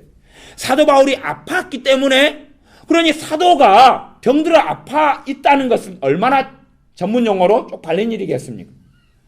치유를 하고 앞치마를 갖다 놓고 치유가 되고 사람이 병이 치유되고 귀신이 쫓겨나가는데 자기는 의원아 네 병이나 고쳐라 네 병부터 고쳐라 하는 것처럼 사도 바울이 질병 속에 있다 그 말이에요. 그 속에서라도 사도 바울 안에 하나님을 원망하는 것은 없다 하는 이야기입니다. 여러분이 다윗의 인생을 잘 모르시지만 다윗이 사울 왕에게 쫓겨 도망갔을 때 나이가 16살입니다. 그까지는 이제 약간의 차이가 오차가 있을 수 있으면 기본적으로 16살이고 다시 왕이 돼서 시작했을 때가 30살이니까 14년 동안 도망자였어요. 14년 동안. 그 오랜 시간의 도망자 속에 왜 이 자기를 죽이려고 쫓아다니는 이 악한 자기 장인도 아닌 왜 딸을 줘버렸잖아. 자기 아내도 줬다가 뺏어가지고 딴 남자 줘버렸어요. 그리고 애매하게 자기를 죽이려고 다니면 안에 무엇으로 사로잡혀야 정상입니까? 원한, 증오심, 분노. 14년간 그리고 증명했어요. 사울 왕을 죽여버릴 기회를 2번이나 가지고도 옷자락만 뱉고 사울 왕이 굴 속에 똥 누러 들어왔잖아요. 발을 가리우러 들어왔다. 바지 내리면 가려지니까 똥 누러 들어왔는데 그때에 완전 무장해가지고 다윗과 그의 병사들이 함께 있었다 그 말이에요. 그 굴 속에가. 근데 화장실에 들어올 때 혼자 나오잖아요. 그때 죽여버리라고 그래요. 부하들은 바로 하나님이 기회 줬다고. 그러나 다윗은 기도하고 생각하면서 이 하나님의 기름 부음 받은 자를 죽이는 걸 하나님이 금하신다고 이야기해요. 하나님이 금하신다고 이야기하고 안 죽여요. 그리고 옷자락만 베요. 그런 비슷한 일을 그 다음에 또 합니다. 옷자락을 가지고 증거를 삼아요. 왕이시여, 내가 당신 죽일 의사가 하나도 없었지 않습니까? 보십시오. 당신을 죽일 기회가 있었는데 안 죽였다는 것은 당신이 배반할 거라고 그러지만 나는 배반한 적이 없고 당신은 왕위를 찬탈하려고 하는 것이 아닙니다.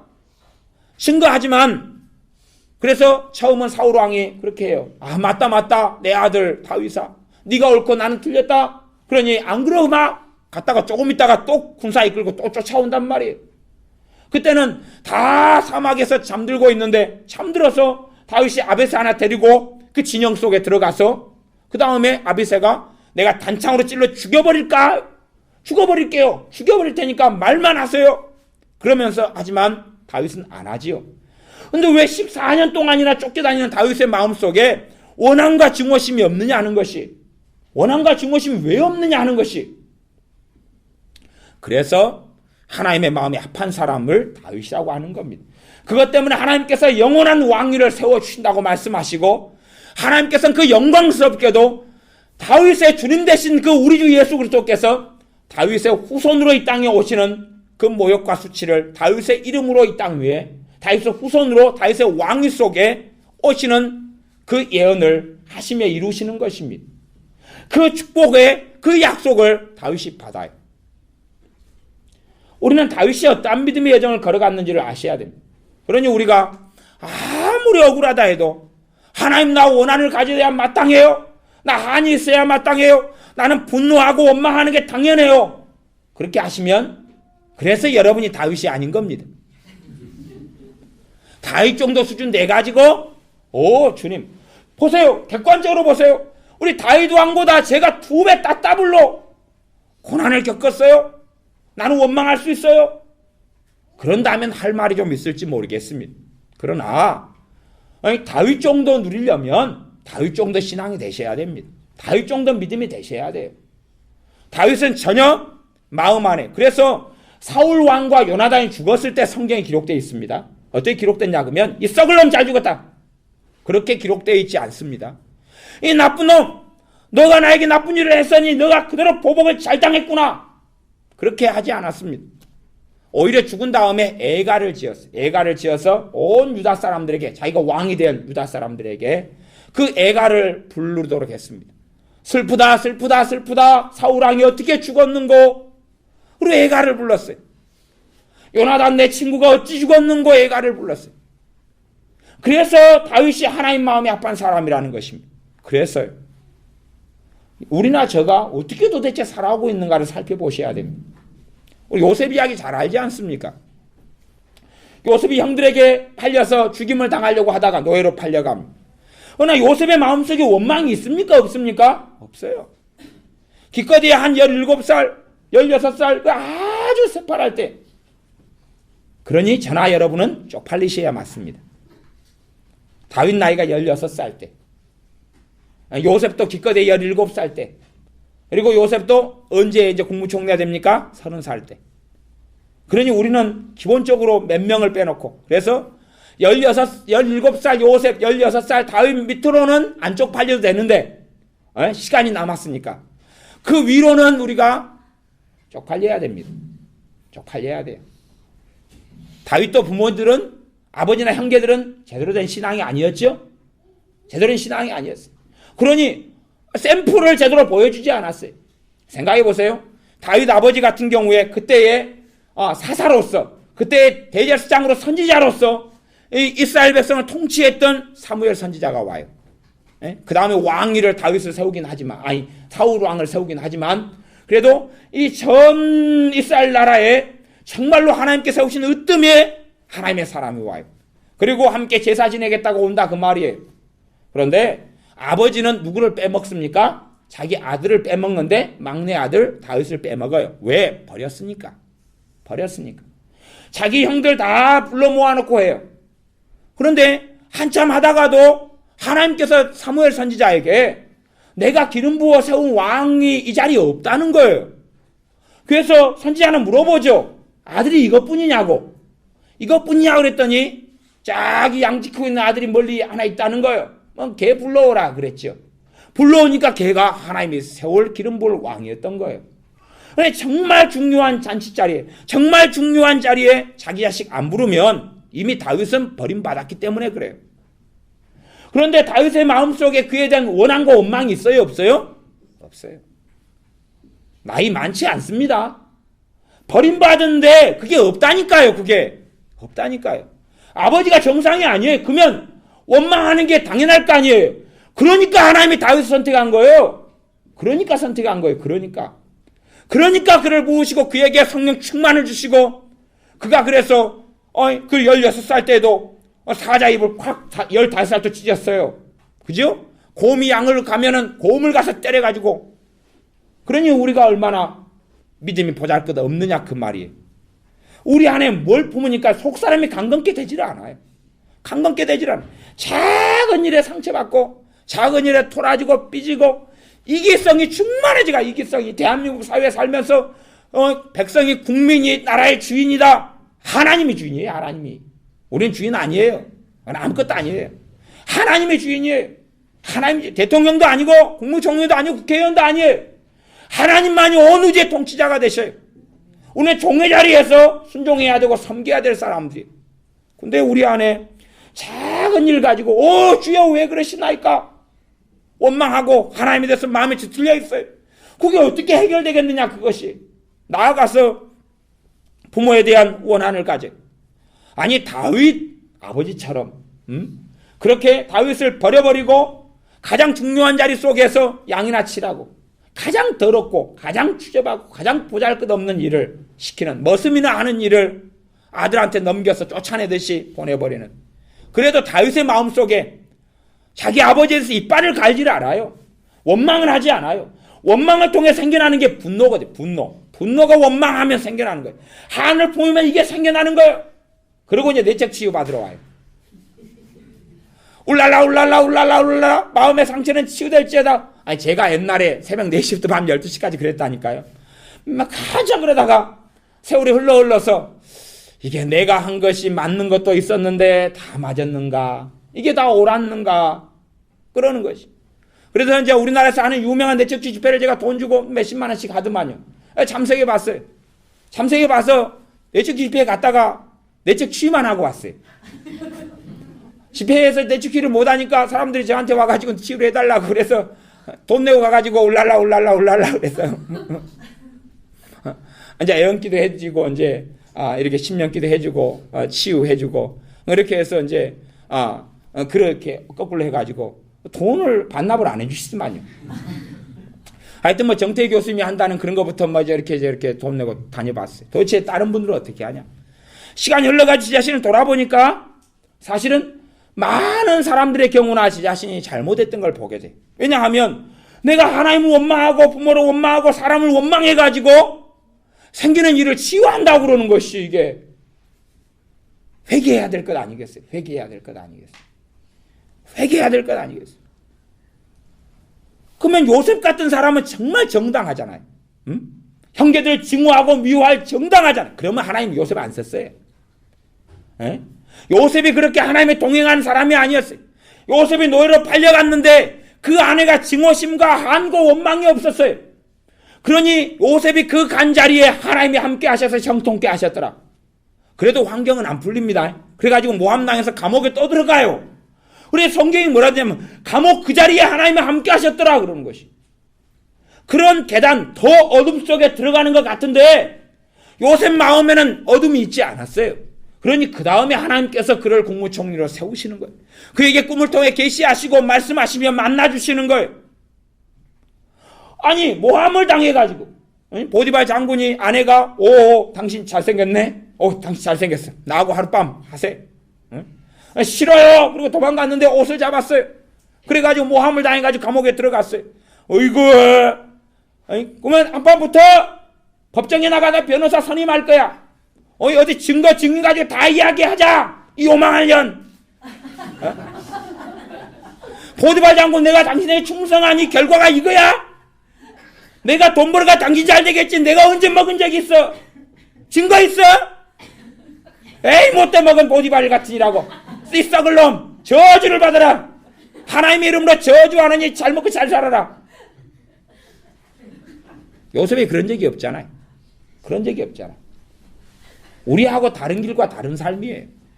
우리하고 다른 길과 다른 삶입니다. 정말로 원한을 사울왕이 돼서 그렇게 가져야 마땅한 다윗인데 몇 년입니까? 14년이에요. 14년이에요.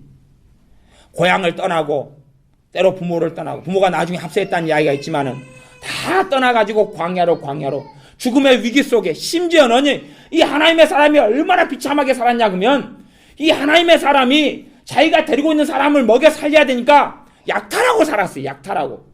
심지어 그러면서 어린 아이들까지 다 죽이면서 약탈하고 살았어요. 그거 여러분 성경 보시면 아시잖아요. 얼마나 비참했는지. 어떨 때는 살아남으려고 아기성 앞에서는 입에 침을 찍찍 흘리면서 그래가지고 시험에 막 침이 뚝뚝 떨어진 미친 사람 흉내내면서 살아남았어요. 그 정도 했으면 나온 다음에 이 죽일 놈 사울 같으니라고 이놈 언제 죽나 이 썩을 놈 하나님 언제까지 이렇게 놔두실 겁니까 이 썩을 놈을. 그렇게 하는 것이 당연하고 정상이잖아요. 하지만 안 그랬어요. 그 속에 살 때도 마음을 지켰다는 것이 얼마나 우리의 마음이 연약하고 빈약하고 우리 속사람이 얼마나 강건하지 않은 줄을 우리의 믿음이 정말 좋다고 막 큰 소리 치지만 이 속사람은 정말 보잘것이 없다는 걸 아셔야 돼요. 정말 보잘것이 없어.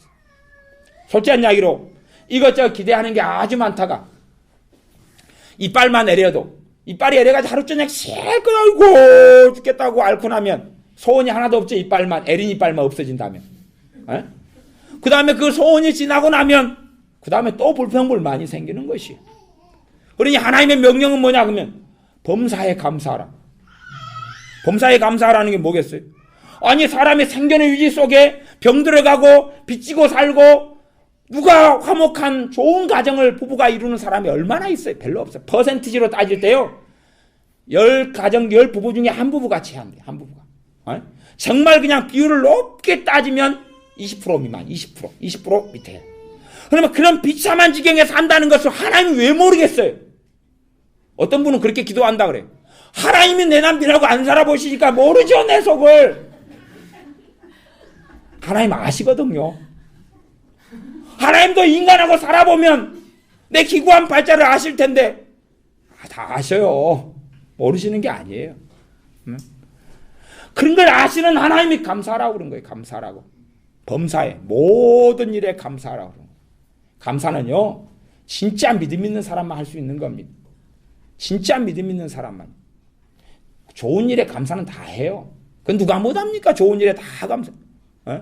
물론 저야 뭐 그런 걸 뭐 크게 따지거나 뭐 그러진 않습니다만은 누가 베스킨 라벤스 베스킨 라벤스 요즘에 빠져가지고 제가 지금 한 2주 동안 베스킨 라벤스 그 31 이거 있잖아요. 꼭 까치끼까 사 먹고 사다가 날라서 애들 먹이고 어떨 때는 사와가지고 애들 주기 싫어가지고 교회 애들을 안 부르고 어른끼리만 모여가지고 먹다가 배부르니까 이제 전화해가지고 하나만 불렀어요. 내려와라. 교회가 2층 3층이잖아요. 3층에 애들이 모여있어요. 절대 너희들은 알아서는 안 되느니라. 우리가 베스킨 라벤스 23,000원짜리 사다가 먹고 있다는 사실을. 그래서 이제 하나만 부르려고 전화를 했어요.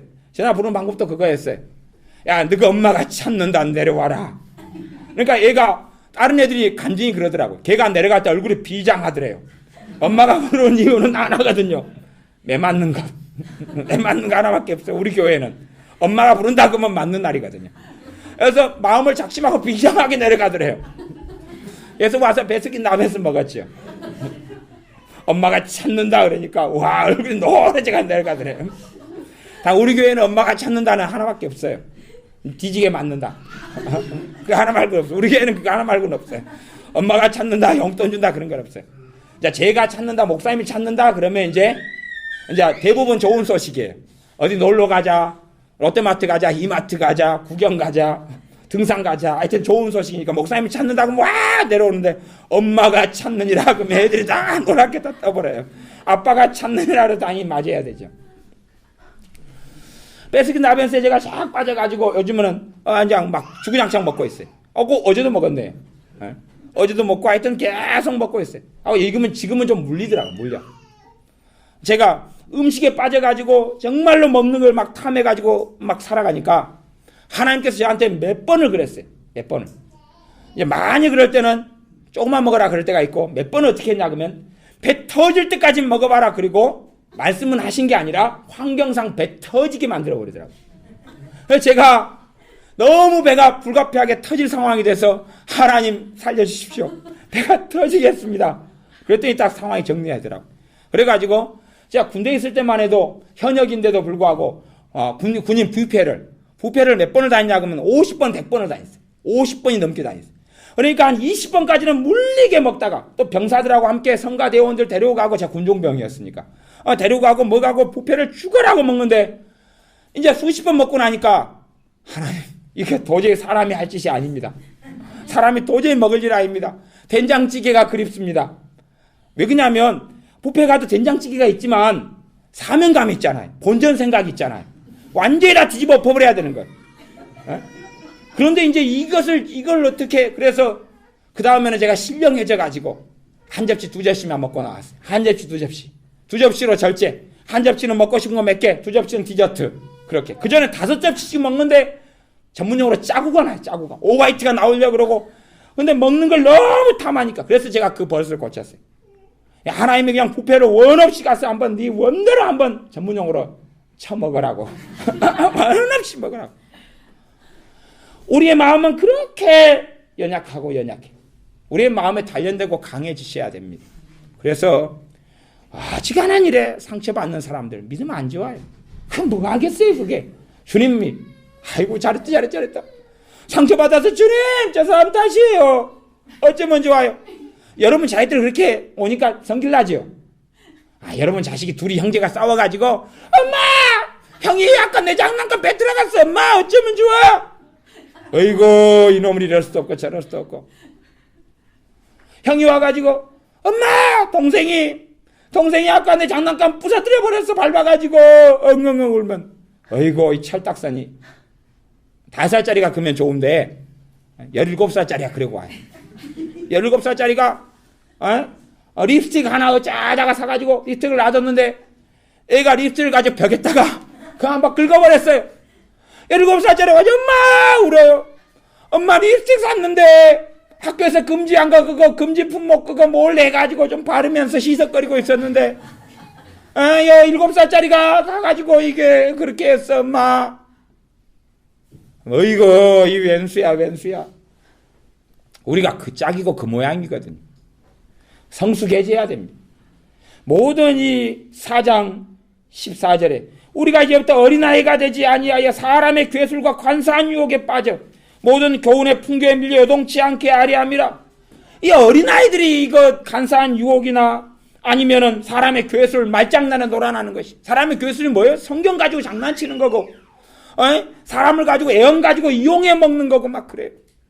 애언이 정말 바르면 애언을 들을 때 여러분 안에 성령님이 화답을 하셔야 돼요.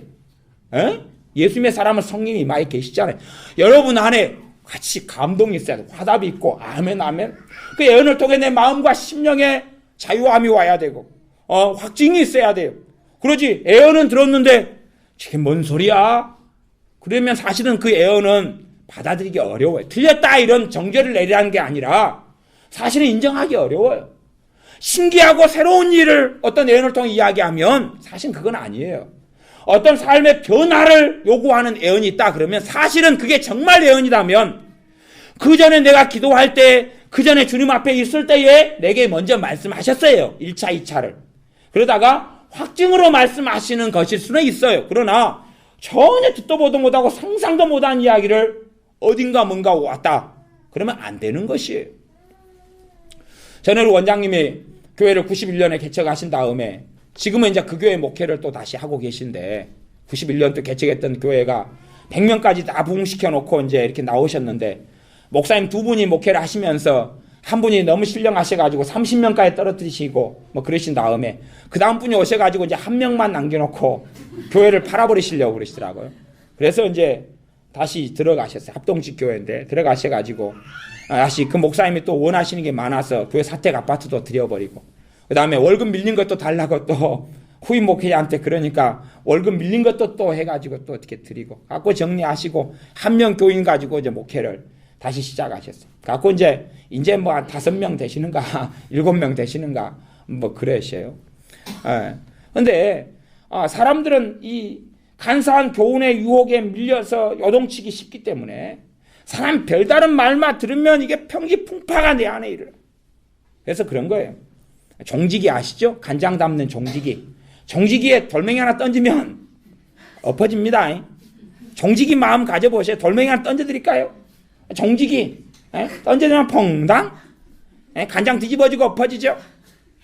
그래서 호수 같은 마음, 강물 같은 마음 가지라는 거예요. 속 사람에게 강건케 되는 거예요. 어린아이가 아니게 되면 그때 분별력이 생기는 것이 한 아이가 물론 개야 그렇다고 치더라도 한 엄마가 자기 자식이 똥을 안 눌어요. 이상하다 왜 똥을 안 누지? 그러고 얘가 싱긋싱긋 잘 울어요. 잘 웃고 잘 지내요. 왜 똥을 안 누지? 그랬더니 지금 기적이 없을 때 이야기입니다. 집에 키우는 강아지가 지 자식이 똥 누자마자 다 핥아 먹어버리는 거예요. 그래서 똥개라 그러는 거죠. 애 똥이 그렇게 맛있다고 어떤 강아지가 저한테 간증을 하더라고. 꼭 가만히 얘가 똥 싸는 걸 보니까 어쩌다 가만히 살펴봤대요. 집에 키우는 개가 와서 낼름낼름 다 먹어버리더래요. 똥이 없는 거예요. 어느 날 엄마 화장대가 갖고 보는데 동전이 없어져요. 근데 얘가 큰 애들이 없거든요. 이제 엉금엉금 기는 애만 있어요. 집에가. 동전이 없어져요. 남편이는 출장 가가지고 동전이 없어질 일이 없고 자기하고 갓난아이만 있단 말이에요. 친정엄마가 간혹 오는데 친정엄마 전화해 물어봤어요. 엄마 혹시 동전 100원짜리 가져갔어 엄마? 아니? 나 부자 해가지고 가정부 둔 것도 아니고. 그때 자식이 몸무게가 무거워지는 거예요. 깜짝 놀래가 병원에 가서 엑스레이 찍어봤더니 뱃속에가 동전을 많이 먹어가지고 애가 무거워진 거예요. 그래서 그거 수술해가지고 빼냈다 그래요. 애가 날름날름 동전을 삼켜 먹어요. 잘 삼켜 먹어요. 그래서 애들 껌 주면 껌 삼켜 먹잖아요. 똥으로 나오는 거 좋은 일인데. 그러니까 정신없는 사람들은 아무거나 죽먹어요. 어린아이가 아무거나 죽먹는다고 말이에요. 아무거나 죽먹어요. 누가 어떤 사람이 여러분 안에 성령의 역사가 있고 여러분이 하나님을 아버지라 부르는데 누가 그래요? 당신 그래가지고 당신 구원 못 받아요. 천국 못 가요. 그러면 천국 못 가요. 그러면 날로 먹어가지고 아이고 나 천국 못 갈 거야. 나 어쩌면 좋아 구원 못 받아. 그러면 그건 뭡니까? 어린아이인 줄 아시죠? 정말 어린아이인 줄 아셔야 돼. 누가 그냥 아이고 당신 기도 응답 못 받아. 어떤 목사님이나 누가 그랬다고 쳐요. 그거 날로 먹어가지고 내 기도 응답 못 받는데 나네 어쩐다네. 그러면 그런 분들은 성경에 여러분이 쓰셔 있어야 돼. 67권째 암흑의 기도는 맨날 몇 시부터 무엇이부터 언제까지 응답 못 받아. 그게 쓰여져 있어야 된다 그 말이에요. 근데 그런 거 한마디 듣고 그냥 온통 엉망이 되고 애언 하나 듣고 난 다음에 엉망이 되고 그러면 온갖 교훈의 풍교에 밀려서 요동치는 그런 사람이 되고 맙니다. 우리가 그런 자리에 있을 겁니까? 언제까지나 그런 자리에 있을 겁니까? 여러분이 마음을 연단하시는 하나님을 만나셔야 됩니다. 심령을 연단하시는 하나님을 만나셔야 돼요. 속사람이 강건케 되는 것이 진리 안에 서는 것이고 믿음 안에 서는 것이고 말씀 안에 서는 것입니다. 누가 작은 이야기 하니까 분노가 불타올라서 달리는 개차반이 돼가지고 제가 옛날에 그랬다 그랬잖아요. 수학여행을 갔다 왔더니 고등학교 때 제 동생이 제 친구한테 맞았다는 거예요. 집에서 그 소문을 들었더니 제가 불타는 개차반이 됐어요. 그래서 300m, 500m를 달렸어요. 마침 그 친구가 초등학교에서 배구를 하고 있었다 그래요. 집에서부터 달려가가지고 그 친구하고 일절 대화 금지, 2단 옆차기로 날아차기를 해버렸죠. 그 친구는 서브를 받으려고 그랬던가 리시브 하려고 그랬는데 2단 옆차기를 해버렸어요. 그 친구가 맞고 날아갔죠. 고마워 친구, 나를 날려보내줘서 푹 떨어졌죠. 그 다음에 이제 사정 이야기를 들었더니 그렇게 심각한 이야기가 아니더군요. 내가 2단 옆차기 해야 될 상황이 아니더군요. 그 친구를 볼 때마다 미안한 거예요. 긍휼이 생기더라고요. 그 친구가 어려움을 당했다는 이야기를 들을 때 옛날 17살 때의 사건이 생각나가지고 중보기도가 되더군요. 내가 17살 때 발로 찼던 사건 때문에. 제가 어리니까 작은 일에도 막 분노가 축구 쏘르고 어리다는 것입니다. 그게 어리다는 것이에요. 어리다는 것이. 시어머니하고 며느리 그거 떠나서요. 신앙 연수 핑계 대실 거 없어요. 그거 연수 되시려면은 요셉 할아버지하고 대화하세요. 17살. 그 다윗 할아버지하고 이야기하세요. 16살. 그때 도망가셨어요. 그때 장군이라시고 칼을 뽑아가지고 골리앗하고 쨍했단 말이에요. 그 밑에 나이에 때. 그분들하고 대화하세요. 신앙 연수가 안 된다고. 그래서 내가 아직은 믿은 지가 2년이요. 그러면 다윗 할아버지가 나이가 몇 살인고? 예, 45인데요.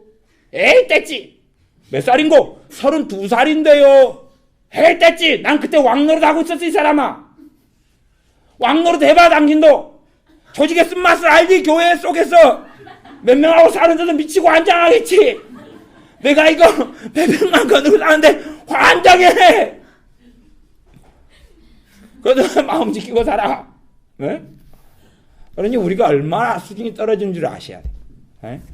작은 말에 상처받고 작은 말에 흔들리고 작은 말에 요동치고 그 말에 여러분 안에 계신 성령님이 하나 되게 하는 것, 성령님이 화답하고 기름 붓고 아멘 하지 않으면 먹지 마세요.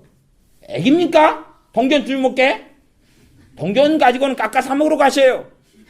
에? 어깁니까? 지금도 껌 씹어 삼키게? 아무거나 주먹지 마세요. 내가 불량식품 먹지 말라고 옛날에도 집회 때 설교 한번 했더니 쐐기를 먹으면 배가 아픕니다. 얼마나 편하게 제목을 잘 정했습니까? 사람들이 설교를 안 들으시더군요. 그러고 그분들이 맨날 잡수시더군요. 봐보세요. 하나님께로부터 오지 않은 것은 먹으면 달이 나는 것이에요. 먹으면 분노가 생기고. 그러니까 분노의 책임을 그에게 돌리지 마세요. 주먹은 우리가 문제예요. 우리가. 그걸 먹으면 문제가 생깁니다. 여러분의 삶 속에 속사람이 강건케 되셨어요. 어린아이를 벗어나라고 성경 계속 이야기합니다. 왜 어린아이 상태 속에 있냐? 지금 마땅히 선생이 돼야 될 것인데, 누구를 가리키고 지도해야 될 것인데 어린아이 상태 속에 왜 아직도 있느냐? 신앙 연수 따지지 마십시오. 정말 그 쪽팔린 일입니다. 왜 그런 줄 압니까? 누구는 20년, 10년, 5년, 3년 그 말은 과거예요. 주의 종들이 17살 때 목사님이 되셨고요. 19살 때 목사님 되셔서 설교자가 되셨어요. 그러면 그 정도 해도 충분히 주의 종이 될 준비가 됐. 왜 그 주의 종들이 다 입증된, 지금은 100년, 200년, 300년 전에 주의 종들이 다 그때 됐어요. 그래서 성령 충만하게 하나님을 섬겨 살다가 마쳤어요. 그러니 17살 때도 그 믿음이 나왔다는 이야기예요. 19살 때도 그 믿음이 나왔다는 이야기입니다. 그런데 우리는 지금 나이가 몇 살인고 57살인데요. 55살인데요. 52살인데요. 믿은 지는 5년 됐는데 그러니까 나는 초신자예요. 쪽팔립니다. 그거 안 되는 것이에요. 사도들 몇 년 뒤에 사역 시작했습니까? 몇 년 믿었어요? 3년. 3년. 그잖아요. 그치요? 3년이에요. 3년. 오래되지 않았어요.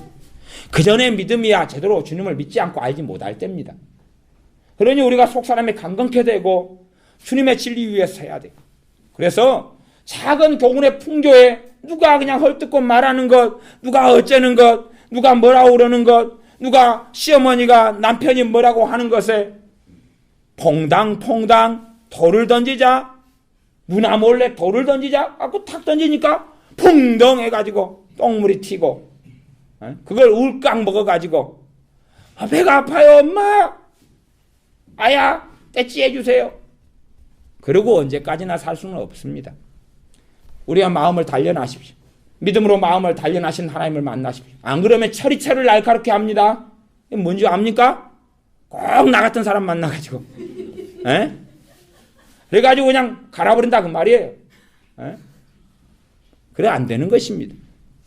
그래서 우리의 삶 속에 우리의 마음을 단련하시고, 그래서 다윗 같은 사람, 요셉 같은 사람, 그런 사람, 다니엘 아시죠? 청소년 때 잡혀갔다는 거. 다 부모 떠나서, 가정 떠나서 남은 나라에 가서도 그게 하나님 원망하고 있지 않잖아요. 그래서 하나님을 더 진실하게 섬기고 있잖아요. 그러지 않습니까? 좀 성경을 좀 우리가, 저나 여러분이 같은 입장이니까 우리가 하나님 말씀을 제대로 좀 봐야 되겠습니다. 믿음의 선진들을 써놨으면 그 수준은 안 돼도 반에 반만 그렇게 하고 주님 앞에 살아갈 때에 주님이 그래도 너 믿음 좀 좋다. 잘하고 있어. 근데 상처에 범벅이 돼가지고 막 기도하는데 주님이 그랬다 그래요. 야, 네 서러움 내가 알아. 네 상처, 네 눈물 내가 받았노라. 그 거짓말입니다, 그거. 주님은 정말로 말씀하셨다면 뗐지? 그럽니다. 뭐 사도 바울이 성경에 기록해놓고 그런 상처 속에 사는 사람들한테 네 마음 알아. 내 눈물을 내가 받았노라. 그랬단 말입니까? 사도 바울이 그랬어요? 너희가 독한 시기와 다툼이 있으니 너희가 어린아이가 아니리오. 그리고 책망하지 않습니까? 그게 성령님의 바른 음성입니다. 그러지 그냥 누구 시어머니 말 듣고 남편 말 듣고 누구 엄마 말 듣고 찍찍 짜고 울면서 아파요. 그때 반창고 붙여줄까? 이쁜 딸아. 그러는 것이 아닙니다. 그런 부드러운 속에서 살아가시면 안 됩니다. 주님께서 일과 시험과 연단과 환난과 고난을 통해서 우리 마음을 단련하실 때에 우리가 그때야 내 믿음의 수준이 드러납니다. 그때에 보여드리셔야 됩니다. 보여드리셔야 돼요. 예수를 믿는 사람이 환난과 고난을 통과하는 건 당연한 것입니다. 이상한 거 아니에요. 이상한 것 아닙니다. 그러는 가운데 하나님의 살아계심을 체험하고 목격하고 또다시 평안하게 살다가 또 그 고난이 있을 때 내 믿음이 연단되고 성숙해져 갑니다.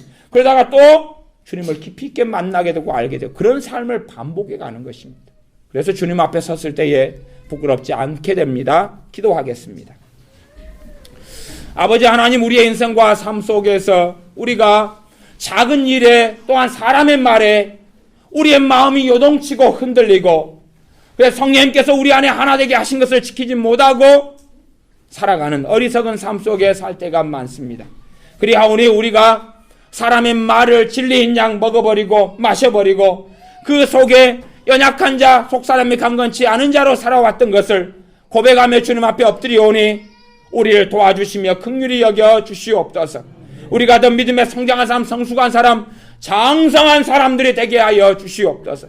그래 온갖 교훈의 풍조에 밀려서 요동치는 사람들이 아니라 정말로 주님을 아는 자, 주님과 함께하는 자, 성숙한 그리스도인이 우리가 다 되게 하여 주셔서 우리의 승리가 우리의 믿음을 통하여 환경이 지배되고 정복되며 우리의 기도가 연락되어 응답되어 우리의 삶 속에 살아있는 하나님의 영광의 역사가 나타나는 것을 보고 살게 하여 주시옵소서. 정말로 믿음을 통하여 아무도 감사할 수 없는 자리에서 감사할 수 있는 믿음의 용사들이 우리가 되게 하여 주셔서 우리의 삶 속에 세밀하게 역사하시며 개입하시는 아버지의 사랑과 아버지의 살아계심을 누리고 살게 하여 주시옵소서. 예수님의 이름으로 기도하옵나이다. 아멘. 같이 말씀 붙잡고 하나님께 기도하겠습니다.